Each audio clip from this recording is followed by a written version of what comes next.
your debt up to half or maybe more. Be debt-free in 24 to 48 months. Even with bad credit, with an A+ rating from the BBB, you can rest easy knowing JetBlue is going to deliver guaranteed debt reduction. JetBlue offers a success guarantee. You pay nothing unless your debt is reduced or completely resolved. That's right. You save money or it's free. Call now for significant debt relief and a free consultation. 800-200-8879. That's 800-200-8879. You don't have to declare bankruptcy. This program works if you owe $10,000, $20,000, or even $100,000 in debt. Call for your free consultation today. 800-200-8879. That's 800-200-8879. KBLA Talk 1580. We've got a lot to talk about. KBLA Talk 1580, connecting you with services and solutions. LA County's new Justice Care and Opportunities Department, or JCOD, is here to support justice-involved individuals and their families. The JCOD Support Center is now taking calls at 1-833-LACJCOD. That's 1-833-522-5263. Available 7 days a week from 6 a.m. to 11 p.m., the Support Center is your one-stop shop for re-entry issues and court support. They offer court reminders, connections to local services, transportation assistance for housing, court appearances, and childcare. The JCOD hotline provides personalized help to connect you with services that you need. And don't forget to check out justiceconnect.org for more information. Remember, it's free and available every day at 1-833-522-5263. This is a community call to action from KBLA Talk 1580. Yeah. The California Crusader newspaper would like to thank all of our subscribers for their support throughout the years, proudly serving the South Los Angeles and South Bay areas for more than 40 years. The California Crusader is a multicultural, Black-owned, adjudicated newspaper that focuses on providing newsworthy information to the people in our community. We're constantly looking for ways to assist businesses in our community to connect with our subscribers. We provide low-cost, effective ways to promote your business with our reasonable and affordable advertising rates. You can participate by suggesting, sharing, and submitting your stories on the California Crusader newspaper Community Share Facebook group page, or visit our website at cal-cruise-news.com. That's calcruisenews.com. Then click on the Submit Now button located on the top right corner of the homepage, or text CCN to 42828. Again, text CCN to 42828. The California Crusader newspaper, working together to build a better community for our future. Subscribe today. Hit me! National news, the consequence, informed opinion, and analysis beyond the headlines. You're listening to A More Perfect Union on KBLA Talk 1580. Like a country facing denial. Bank loan denied, healthcare denied, American dream denied. But I'm here to tell you there is a third path, a path where we move forward as one people united under a common vision, a path where we reject Trump's false promises and reject his lies and division. I'm asking you to walk down this path with me, shoulder to shoulder, and envision a Texas where every child, no matter their story, can go to the best public schools, can afford to go to college or learn a skilled trade. A Texas where that child has every opportunity to grow and thrive. That means nutrition, healthcare, mental health, and safety. Imagine a Texas where that child grows up and can buy a home with first-time home buyers assistance. Imagine that child wants to start a business and create jobs in their community they live in Texas, where they can actually access some capital to get started. Now contrast that to our reality today, where a child's opportunities are limited by their zip codes. It looks like a country facing denial. You are listening to and streaming A More Perfect Union on KBLA Talk 1580. I'm Dr. Nii-Quartelai Quartey, and I'm really delighted to be joined with my friend and brother, Dr. Marcus Anthony Hunter, professor of African American Studies at UCLA, also a board chair of the National Black Justice Coalition. You were just listening to Representative Jasmine Crockett, who has reportedly filed paperwork today to run for the Senate. She's shaken up the Democratic primary just before the state's filing deadline. She appeared on the Texas Democratic Party's list of candidates this afternoon. And there's a lot of excitement around her joining the race to take on GOP Senator John Cornyn, who's facing multiple primary challengers himself. The two-term congressman's decision also comes as her Dallas-based House seat was redrawn into a GOP-led redistricting effort. Dr. Hunter, what's your reaction to Representative Jasmine Crockett entering the race to become Senator Jasmine Crockett? The new year is bringing new things. It's 2026 is going to be lit, because no matter what happens in terms of the actual electoral outcome, the race itself is going to be a national race, effectively, and a really great bellwether for what is happening leading into midterm elections. And also, I think a way of us seeing a lot of the story has been about the negative impacts specifically for Black women during this current Trump administration. And what we're seeing, at least in what I'm hearing tonally, is we are not just taking it. We are fighting back. We have a idea about how we're going to push back against these trends that have Black women disproportionately on the receiving end of the deficits of the Trump administration. Yeah, I mean, just watching that announcement today from Representative Jasmine Crockett and listening to what she's talking about, really picking up on what was a successful rallying cry for Democrats during the election cycle this year on affordability. And this idea of the American dream really slipping away. I even heard language that suggested she was picking up where Kamala Harris may have left off, also having a message around an opportunity economy that worked for everybody. Tonally, does that track with what you're hearing from people in the suites and the streets?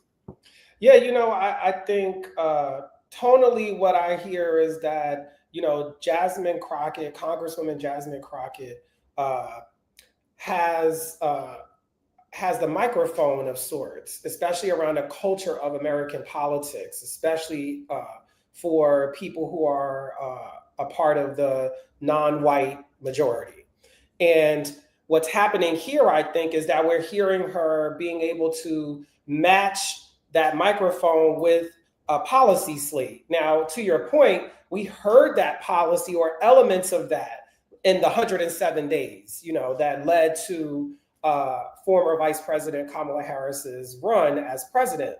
I think the other thing that's happening here is also about the demographic shift. So you mentioned the gerrymandering point, but also what's been happening, especially since 2020 and the COVID-19 pandemic, has been people leaving New York and California, two seemingly progressive states, and going to states like Tennessee, Texas, and Florida. And those populations are not being replenished in states like New York and California. So this ultimately means, one, when I see this, the numbers are looking interesting on Congresswoman Crockett's side. I mean, you just don't go into this blindly. You don't just say one day running for Senate in what is understood as a red state. Now, Ted Cruz, when he had, Senator Cruz had competition in the last go round, and it was closer than he thought, for his seat. So there is a demographic shift happening in Texas that she clearly has a sense of. And those around her, I think, have a sense of and are thinking about Texas as an opportunity to really crack this idea of it being a red state hold. There are, some tweets that may come back to haunt Senator Cornyn. Back in July, he tweeted, "Run, Jasmine, run." His campaign also posted a video on social media of Crockett over the weekend with narrators saying from quotes from open borders to socialist economics to unhinged attacks on anyone who disagrees. Jasmine Crockett isn't representing Texas. She's representing the far left fringe. We're also seeing a post of Cornyn saying that, basically he wants to show Texans how absurd her candidacy is.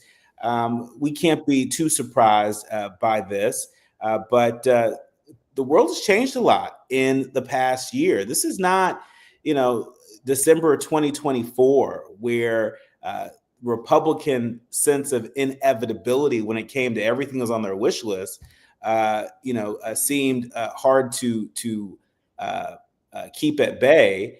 Now we have Zohran Mamdani, who's mayor-elect of New York City. Democrats sort of swept in most of the races this past election cycle, grabbing the governorship in places like New Jersey and Virginia, all with a focus on affordability, all with a focus on what's impacting ordinary people.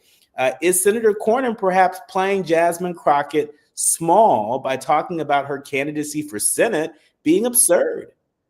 Yeah, yes. And also the run, Jasmine run, the cultural reference point is run, Forrest run. And if you know the film, he runs, he actually succeeds. So it's also one of those things where in the end, if you're trying to parallel her with Forrest Gump, that film, he is victorious and triumphant in that run.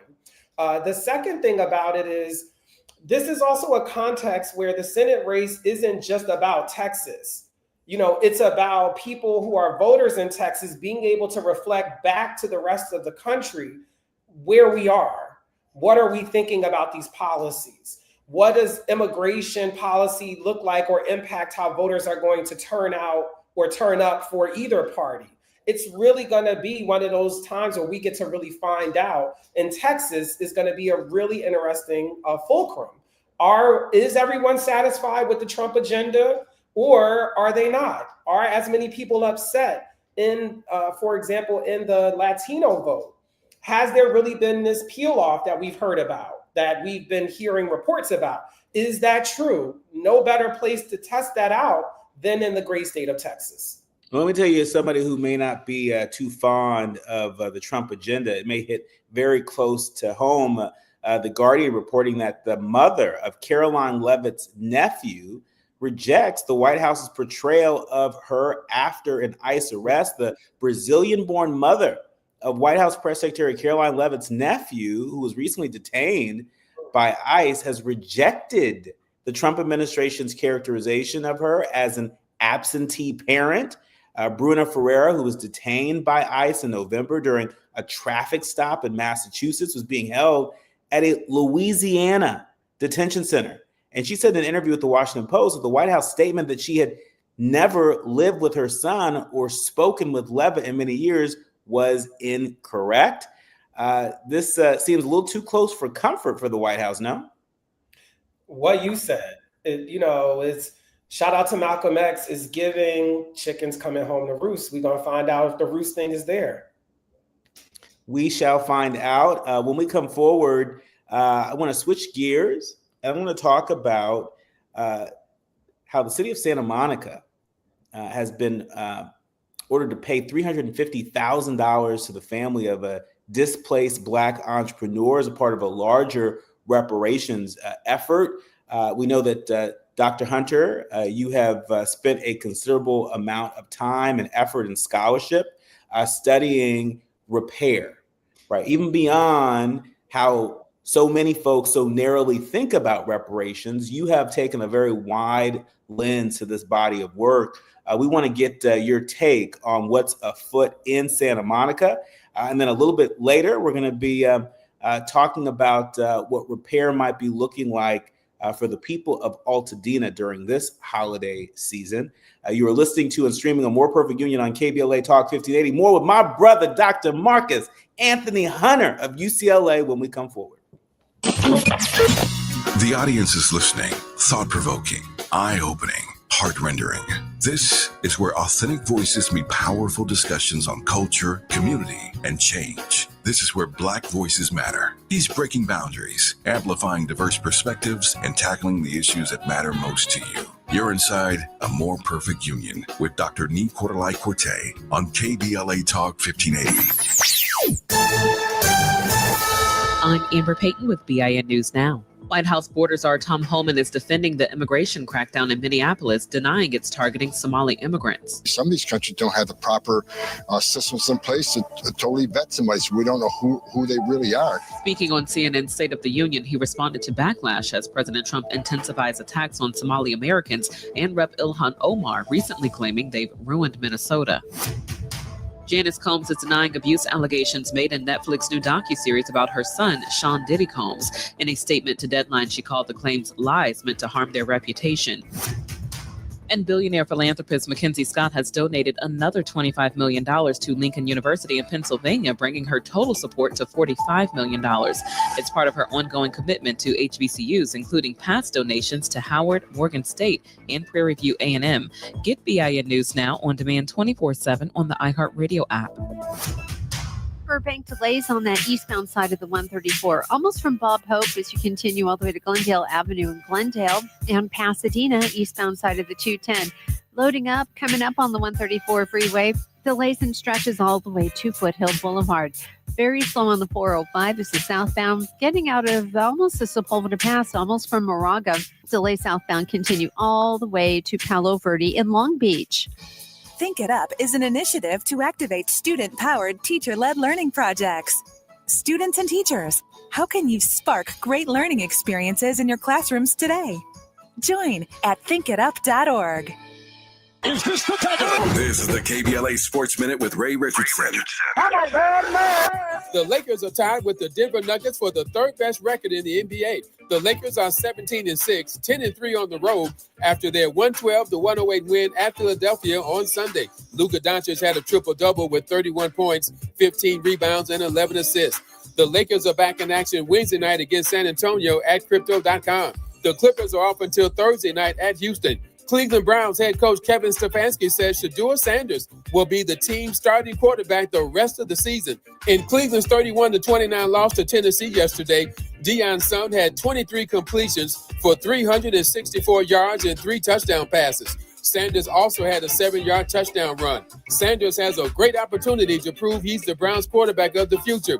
The Browns' last 4 games are at Chicago, at home against Buffalo and Pittsburgh, and on the road at Cincinnati. No debates, no speculation, just the info you need. That's your KBLA Sports Minute. I'm Ray Richardson on KBLA Talk 1580. Yeah, y'all, come on. Pick up the drums. At KBLA Talk 1580, we fight the power every day. Yeah, gotta give us what we want.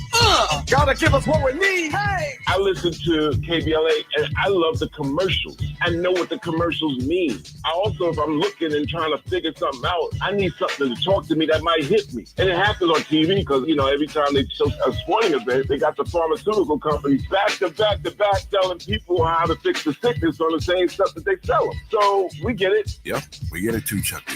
And that's why at KBLA Talk 1580, we don't black down. Drop it. Our freedom of speech is freedom of death. We got to fight the powers that be. Fight the power. Fight the power.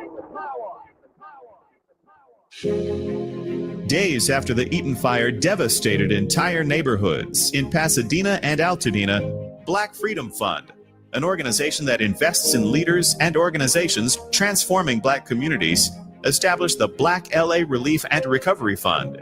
The Black LA Relief and Recovery Fund is supporting local organizations, providing direct resources to families, and making sure that recovery reflects the needs and voices of the people who live there. For many, the journey to rebuild is just beginning, and the Black Freedom Fund is committed to being with them every step of the way. Stand with Dina. Donate by texting Black LA to the number 707070. That's Black LA to 707070. Together, we can help our neighbors rebuild their homes, lives, and hope. The Black Freedom Fund is proud to sponsor Conversation Live, Altadena Rising, with James Farr on KBLA Talk 1580. KBLA Talk 1580. We've got a lot to talk about. KBLA Talk 1580, connecting you with services and solutions. If you need help getting your resume in order, finding job training, or landing a job, we've got 3 great options for you. First, the City of Los Angeles has work source centers across the area offering free job support. The California Workforce Development Board can help you with everything from GED prep to vocational training at no cost to you. On the federal level, the Department of Labor's American Job Centers offer a full range of services for job seekers and businesses alike. Visit careeronestop.org, or for more info, just call California's Help Center or visit cwdb.ca.gov or call 916-657-1440. For the City of Los Angeles programs, go to ewd.lacity.gov or call 213-744-7300. All these services are free to help you get your next job. This is a community call to action from KBLA Talk 1580. Now back to building a more perfect union on KBLA Talk 1580. You are listening to and streaming A More Perfect Union on KBLA Talk 1580. I'm Dr. Nii-Quartelai Quartey, and he, with the great light for people who are streaming, Dr. Marcus Anthony Hunter. He is a professor over at UCLA in African American Studies, also board chair of the National Black Justice Coalition. He is true to this, not new to this. And by this, I mean this movement around reparations. And what I love so much about your body of work, Dr. Hunter, is that you approach it with a wide lens. I think there are a lot of folks out there, when you talk about reparations, right away, they just talking about who's cutting the check, who's getting the check. But you challenge us to think about repair through a wide lens. It is in that spirit that I want to get your reaction to news as reported by the LA Times. The city of Santa Monica is to pay $350,000 to a family of displaced Black entrepreneurs as a part of a larger reparations effort. The city of Santa Monica approved the settlement for the Silas White family, where more than 60 years after the land was seized through eminent domain in the 1950s, their family starting to finally see a modicum of justice. White had planned to open his Ebony Beach Club in 1958 when the city seized the property to build the Santa Monica Civic Auditorium. Dr. Hunter, what do you make of this action by the city of Santa Monica, which is supposed to be the first step in a series of steps related to repair for Black descendants? Yeah, I mean, first is to, shout out to all of the small business folks and the entrepreneurs, Black entrepreneurs. I think this is a story that should, add some optimism and hope and encouragement to people out there, especially in these times when people feel like it's very hard. The case you're talking about is the Ebony Beach Club, which was an idea that was put forward by a Black entrepreneur to put on Ocean Avenue. And the city is acknowledging the way in which it discriminated and also blocked this idea from being able to prosper to the tune of $350,000. And I think what's important about that for me is, one, that it illustrates what I talk a lot about, which is intellectual reparations, that Black ideas have value. So what we're hearing is that one idea in today's dollars would be at least worth $350,000. Because whenever you're hearing a settlement, that's not what it could have been worth. It's what we're willing to settle about it being worth. So someone had probably $1 million idea that was discriminated into non-existence because of the color of that person's skin and because they descended from enslaved Africans in the United States of America. And so, one, you hear that money and you think about how much Santa Monica has lost because that idea never got to take root.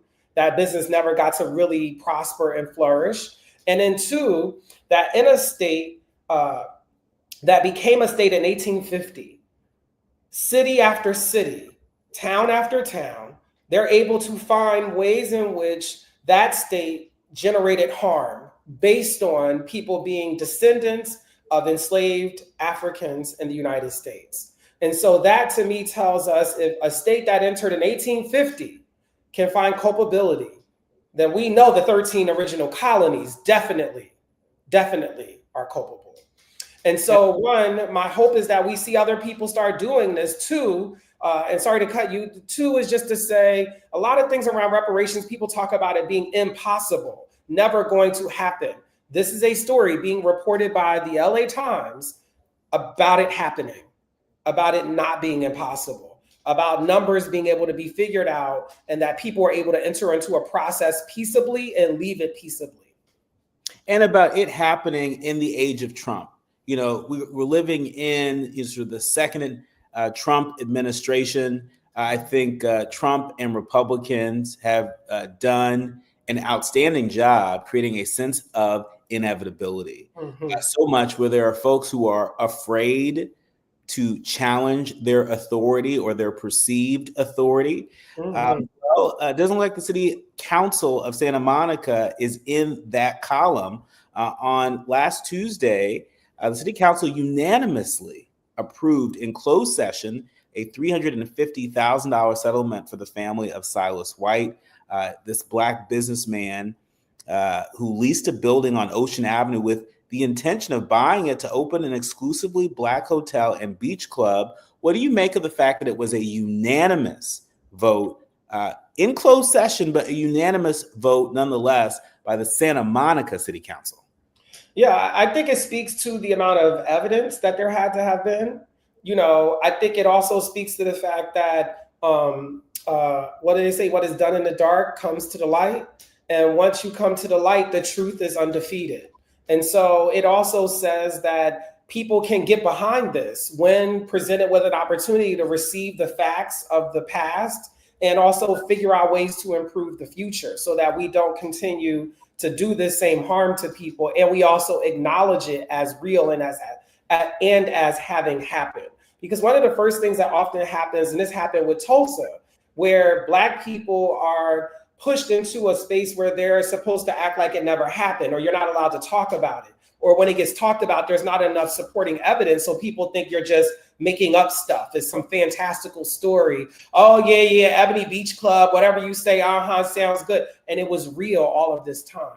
And this is why our repair has to be more than a check. $350K, that's good. But also we have to be thinking about repairing the psychological damage to a family, to descendants who are probably made to believe that they were just making up this myth of this business, this idea of having an Ebony Beach Club, that it was a real thing that the city of Santa Monica obviously knew about and blocked.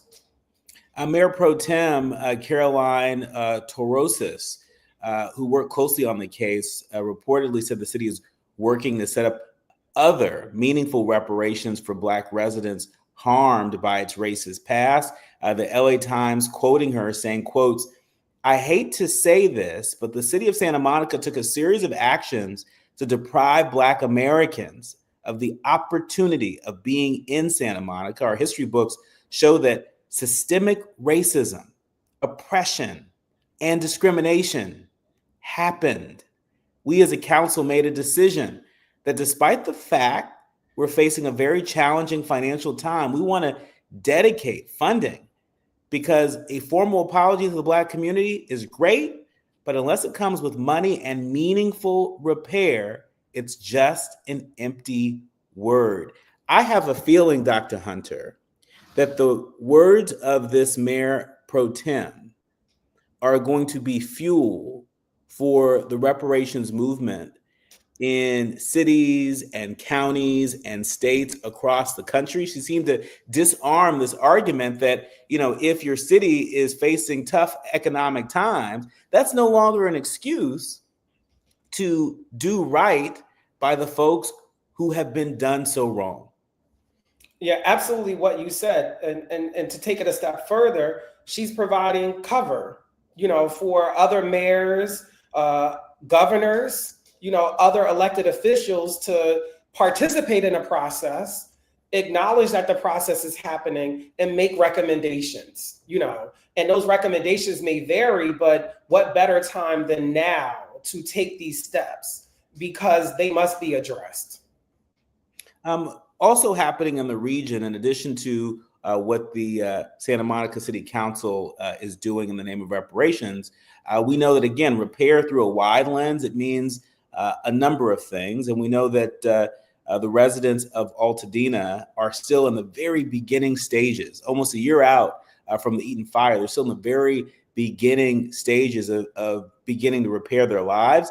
This past Saturday was the 105th anniversary of the Altadena Christmas tree lane lighting ceremony and festival. But there are a lot of folks who attended that said you couldn't quite call the night a celebration. It felt more like a memorial in a holiday wonderland.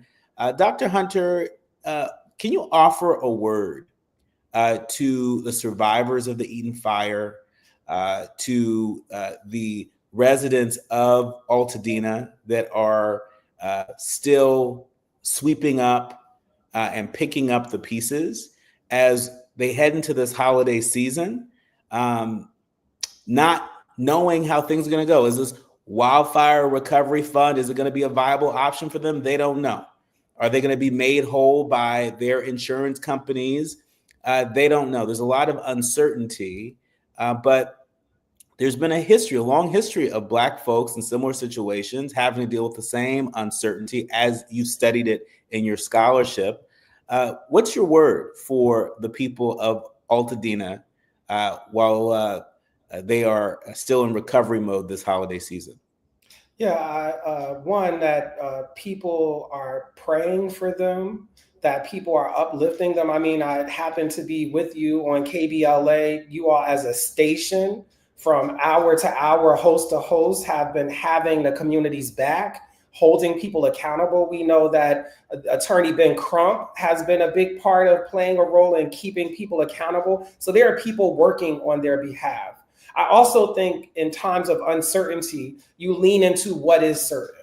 And what is certain is community. What is certain is family. What is certainly certain is the Spirit of God. And so knowing that you have those things working for you at all times, even when other things that should be working for you are not, to know that there are people activating across the country. I happen to be at a national symposium for reparations in Evanston, and Altadena was a major part of discussion. People are thinking about this. This is a very important issue. This is a very important community, and folks have not forgotten.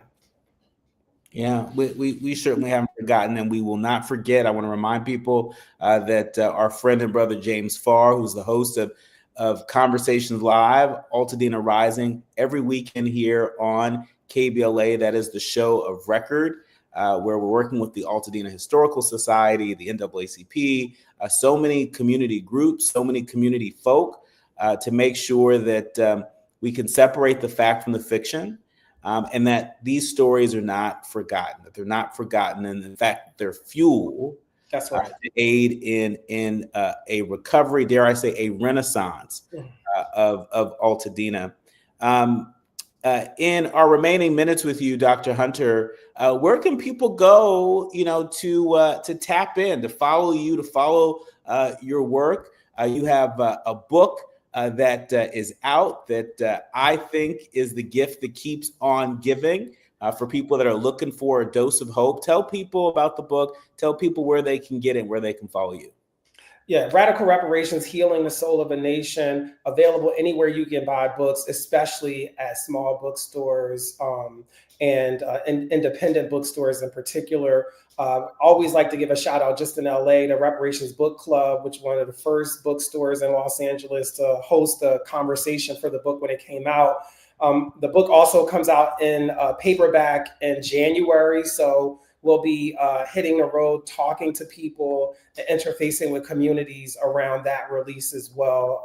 You can buy it anywhere you can buy books. I'm also out there, MarcusAnthonyHunter.com. I'm on the IG streets, Marcus Anthony Hunter. I think at this particular point, if you just type it in somewhere, more information than maybe I even know exists out there. Also available on the university's website as well.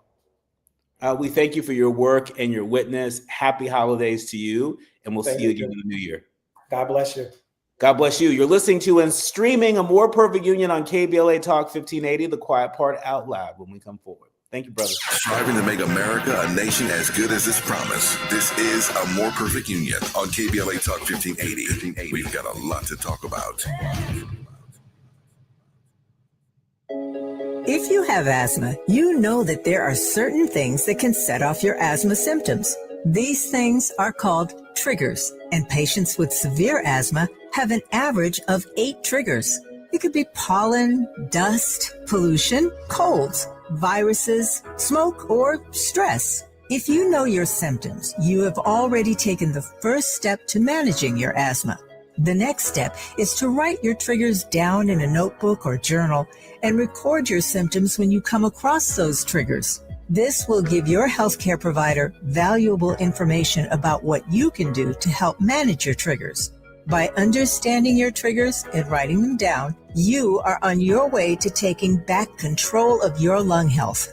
Visit luma-edu.com for more guidance. This message is brought to you by Amgen and AstraZeneca.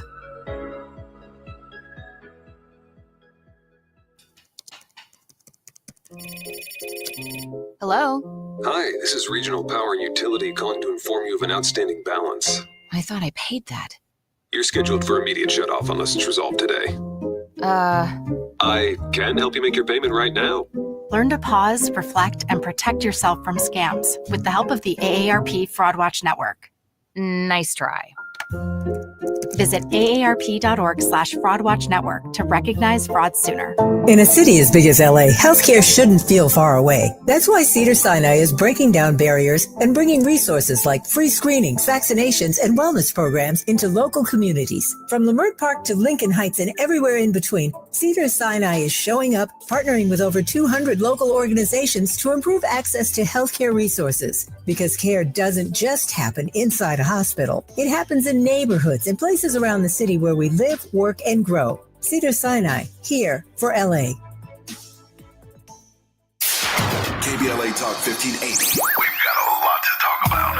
KBLA Talk 1580 reminds you, when we fight, we win. The Youth Justice Coalition is challenging America's addiction to incarceration and discrimination. YJC works to dismantle policies leading to mass incarceration, law enforcement violence, and the school-to-prison pipeline. Their approach? Transformative justice, community intervention, free LA high school, legal defense, and system monitoring. YJC promotes safety without relying on prisons. Their goal? Prevent system contact and help people exit the system through direct action, advocacy, and education. Want to get involved or need help? Call 323-235-4243. That's 323-235-4243. Join YJC in creating change. When we fight, we win. KBLA Talk 1580, your voice for justice. This is a community call to action from KBLA Talk 1580.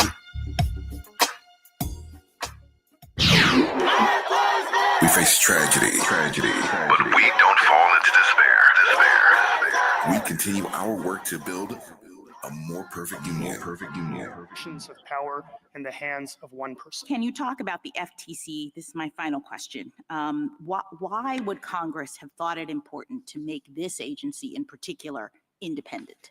I think in large part because Congress had tried it, experimented with alternatives in the past. They didn't just do this on a whim. They tried to legislate on their own, and they determined that it was not practicable for Congress to exercise its own constitutionally enumerated authority to regulate commerce by, for example, specifying ex ante all the different things that would constitute unfair methods of competition. And so what they wanted was an expert agency that could take on that task and that would be insulated from political pressure, not just emanating from the president, but emanating from Congress too. Congress is giving away its own power to some extent. So your point is that they were doing something important for the interests of the American people, not with an effort to try to strip the executive of any authority or anything like that, but to fulfill its own Article 1 obligations to legislate in the best interest of the American people. Absolutely, and in a lot of ways, they're giving the president more power than he had before, because the president wouldn't have the authority to determine what are unfair methods of competition all on his own. And that's what will be the practical result of accepting petitioner's theory, that tomorrow you'll have a situation where the president can come in and unilaterally decide This is a quintessentially lawmaking function. Unilaterally decide what constitutes an unfair method of competition, what constitutes an unfair trade practice. If that was going to be the law, why wouldn't Congress just reserve that power to itself? Thank you.